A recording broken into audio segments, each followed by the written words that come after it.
Yeah, game week. We're all excited for that. It's, I think probably like every coach would say right now, it's time to play a game, and it's time to, you get a feel for where you're at as a program, and especially going on the road, playing a quality opponent that I think will be very much upgraded from where they were a year ago. That also has some really good players that are back from last year. I think they got two outstanding coordinators. I think Brian Ward does a very good job with their defense. They're multiple in what they do. There's a lot of pressure at times. You watched them against Washington last year, high level of execution. And that's against a team that played in the national championship game. And I remember watching that game in my place that night. I don't know what our status was that day, whether we were open or got home or whatever. And I remember watching that game, and it was just like, yeah, we played these guys next year. So there's some things that they'll do. I think number 7, Shamari Simmons, is an extremely good player, very physical, very fast. Is very impactful in a number of different ways.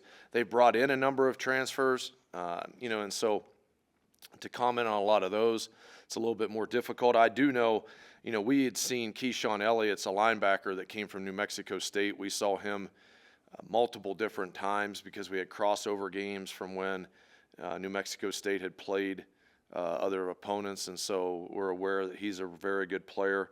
And from what they talk and hear, that you hear from people that they feel good with the front pieces that they've added.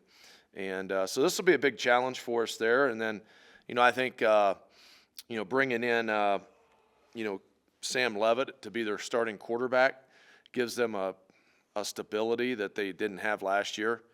You watch them against Fresno last year, and they're turning over every other play.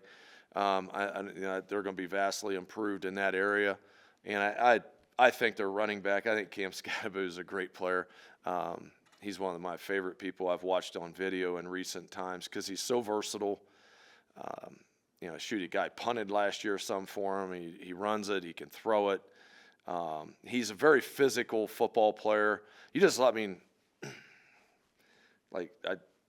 he wanted to come here, you sign me up for that too. I mean, I just think the guy's a great player.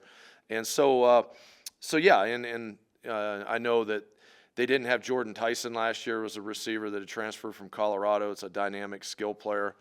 And so we're expecting a lot out of them. They've got starters back in the offensive line. So this is a big challenge for us, week 1, go on the road, go play, but we're looking forward to it too because we need to go play a game and get this 2024 season, get this thing started up. So with that, I'll take any questions. Kenny Dillingham is the youngest coach in the FBS at 34 years old. What were you doing at 34 years old? And can you believe his rise and what makes him such a good head coach at this level? Yeah, I just had a kid at 34. Let's see here, 34. I would have been at Southern Illinois still. And look, he's a really good coach. He's had a lot of success, obviously to get to where he's gotten to at that age speaks volumes to what, he's been able to do at previous stops. And, they've got a really good staff all the way through between, Coach Arroyo on offense and Coach Ward on defense, their assistants. And so, yeah, we realize the challenge in it, and it's a good school with good resources and a good coaching staff. So, but yeah, it's to do that at that age, that's pretty unique. Yeah, Evan obviously seemed pretty calm when he went to Texas. Do you kind of expect a similar demeanor, especially with him kind of going back home for this game? I hope so. I think his demeanor when we went to Texas was, he was excited for his opportunity and wanted to go take charge of it, and he did a very good job with that. I think that'll be the big key is to see, okay, this is your full-time ship now. The control of emotion, you just want to make sure he doesn't go out there and he's inaccurate early on because he's, so amped up or something that way. And so, there's a poise that comes with it as well with the execution that you got to have. And, I'm looking forward to seeing him play. I mean, I think we all are, and I guess follow up on that, we elected our captains on Saturday. You guys would have seen that. Evan was one on offense. Fia was one on offense. Jordan Bertinoli defensively, and Shea Suinoa defensively. And so when you have Evan being elected as a captain, and having started one game as a quarterback in the program, I think that's a good indication of what people feel that he is about and what he will bring when it is time for him to start playing. So, Coach, entering game week here, how do you like your team's focus? yeah, I think today will tell the story on that part of it. We're going to be out full, we're going to work a day ahead this week, so this is kind of a Tuesday practice mode for us today. And so I want to, that'll be a key when we go out there today is it'll feel different. It will feel different. Last week we started transitioning to a couple practices for ASU, but you could tell them like, okay, we're treating this like a Thursday, but they also know that 48 hours from later, they were going to class and going to practice. It's a little different. So I'm excited for it. Our players are looking forward to playing a game, and so it'll be a different feel today. Game week is fun. I mean, game week's a special thing when you're a college football player, college football coach. It's not necessarily the most fun thing as a college football coach at times, but it's here, and we're looking forward to it. I'm curious from kind of a student-athlete standpoint, with today being the first day of classes, do you kind of see a difference with the guys, and then how do you make sure that you all support them through the increased workload of having classes and practice? Yeah, normally, and this is a challenge too, in past history, the first day of class has always kind of resulted in a less than stellar practice. So that's always a challenge today to be able to do that. But, our guys are here so much. They know the routine a little bit. And I think that, we have enough support and help for everybody getting point A to point B and everything from that standpoint. We should transition well. I mean, it's a lifting day. If you go outside and go into the weight room, there's a bunch of guys in there lifting. They have 3 different groups today. We just kind of go business as usual, and then some of them have a couple classes today. And so should work out pretty well. I hope it does. I guess that's if you stand outside the stadium at a certain point, you might hear me if it doesn't. So that's. Jay, you mentioned when Bert and Shea decided to come back as like the best recruits you could have added. What do those two mean to you now that they're captains and in that unique position of being the 6-year guy? Yeah, I think with Shea Suinoa first is that I have appreciated how he's been very intentional about things that he needs to improve at. I thought after the 2022 season, well, even leading up to that, I think in like 2021, he viewed himself as a backup. He prepared like a backup. He practiced like a backup. There wasn't the same intentionality. And he came into the 2022 season, and he was much different from a focus standpoint, from a practice standpoint, those types of things. But when he looked back on that season, he felt like he didn't tackle well enough, which he didn't. He missed too many tackles in 2022.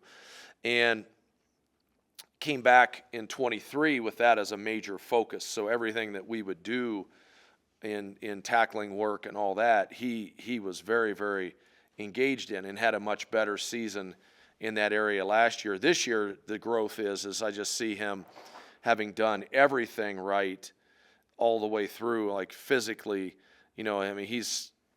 I thought he had a tremendous summer. His body looks great. He's practiced really well. He's very skilled. He's taken the position change extremely well, and it actually fits his skill set better than what the other one did anyway, as far as the other position did. So really excited about him. I think Jordan Bertinoli represents everything that is, it's critical for us. We have 16 players from the state of Wyoming on our roster. And one of the things I think that's always key here is that, you have to have really good players from the state of Wyoming in the program, not just players on the roster, but like guys that are impactful. And Jordan Bertinoli's an all-conference player who's from Casper, Wyoming, and so within that, there's just that extra. Like, he grew up loving this university. Shea Suanoa probably didn't. He grew up in Houston. He goes here now. I think that the more that we have really impactful players from the state of Wyoming, it rubs off onto everybody else. And, and especially in a leadership role like what Jordan has, he has the ability then to affect a lot of other people. And so I think that's the biggest impact with him. You're a first-time head coach at any level. What are your nerves like this week? I don't know. I mean, I guess it fluctuates. I think the thing that, like, I've struggled, I'm one of these people anyway. I'm blessed in the sense that I need about 4 hours of sleep a night, 4.5, and I'm good. Last week was really difficult to get a lot of sleep, and the fact that there was just a lot of things going through my mind. It's like, okay, if there's 3 minutes to go in the game and it's this and this scenario, or if there's a minute to go in the game and it's this and this scenario, like how are we going to do this, or how do I want to handle this? And you start just replaying game scenarios in your mind, and you're doing that just in preparation for it. And I'm sure that that'll be a big part of this week. I'm looking forward to it. I think the thing that happens with it the most is the fact that it's the players' game. Our job as coaches is to give them the best opportunity to be able to perform to their best. And at that point of it, that's what we can do. And I'm always, if we don't succeed, it's going to be because, I didn't do a good enough job with that. But the bottom line is if we do succeed, it's going to be because of the players, because I'm not going to make any plays. My job is just to try not to screw it up, and that's what we're going to try to do. Last year, you guys got down big early to Texas Tech. You all have the luxury of being at home this year. How important is it to kind of start fast in Tempe? Yeah, jeez. That was a terrible start last year. So that's something that it's critical to not dig yourself that type of hole. It was one thing when we did it here a year ago and you're still at home, and first play of the year we jump off sides on offense, and then we go 3 and out. They score quick because we miss an assignment, and next thing you know, okay, it's 7-0. Then we fumble the ball, and 2 plays later it's 14-0. We went 3 and out. We punted the ball, but we got a 3 and out on defense. And I felt like, okay, maybe this stabilized a little bit. And then we fumble the ball again, but they went 3 and out again and kicked a field goal. And because of that, we were able to kind of be in a position of like, okay, hey, you know what?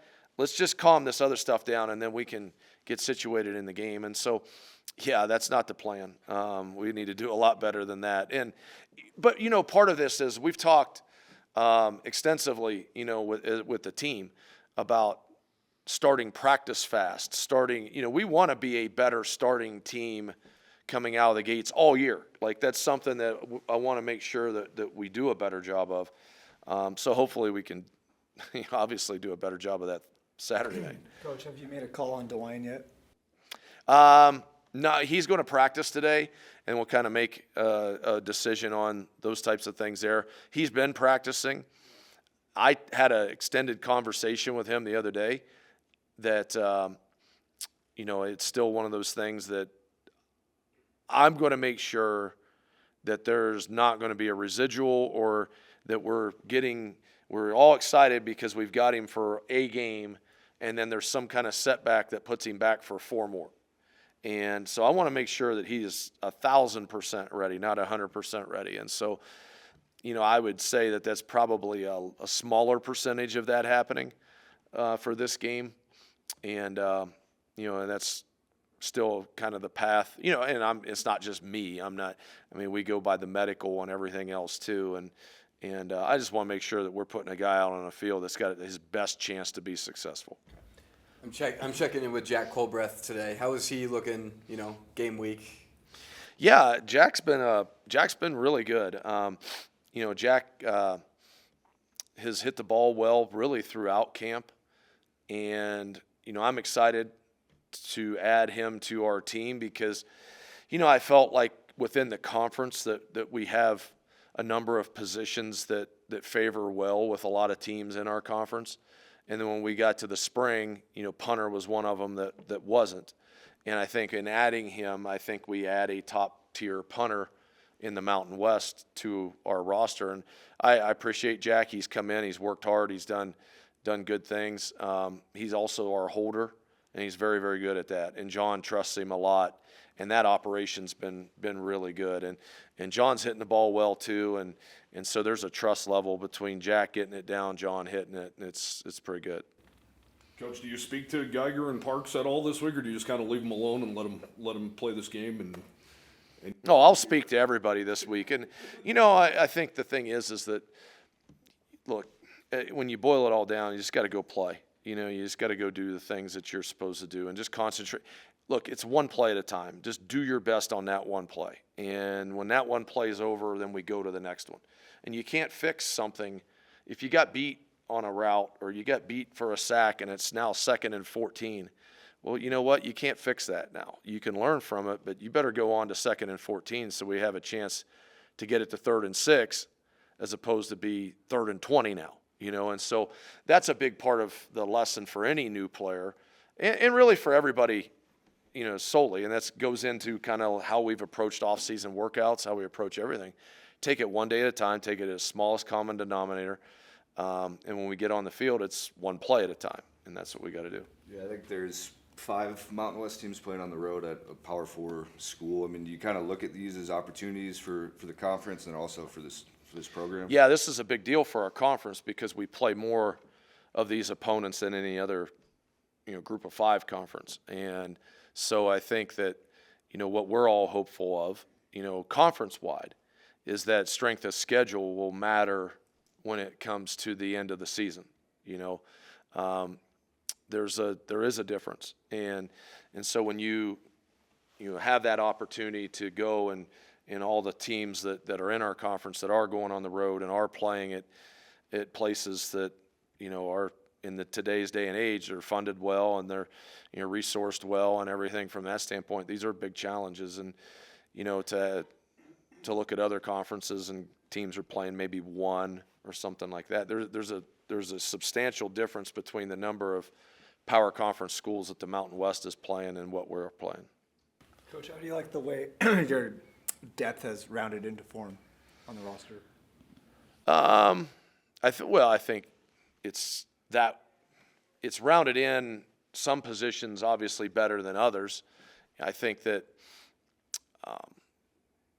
I think we're have solid depth at linebacker. I think we're really good depth at defensive end. I think we're solid at defensive tackle. I think that our depth at corner still is coming. It's still improving. I think, that's something that has to happen. I think at safety, same kind of thing. It's still improving. It's still coming along. I think our depth at running back is solid. It's been tested a little bit, with Harrison's injury. And then, in the offensive line, you're constantly looking to know that you've got 10. But realistically, you go into games and you're going to be at around 8 that you can win with and play with and do that. So, that's a loaded question because that's always in development. And so, but I like we've got a number of players on offense and defense that I think can contribute and win for us, and so that's a big piece of it. Coach, is it you mentioned the Power Fives? Is it a little better to have a Power Five to open the year, so you have a little extra time to work on them, maybe than another opponent? I mean, I guess maybe that's part of it, but I think in this particular situation, there's a little bit more of a challenge with a number of new players. So even though you may have an idea of what they want to do, you don't fully know how they're going to do it with the people that they're doing it with.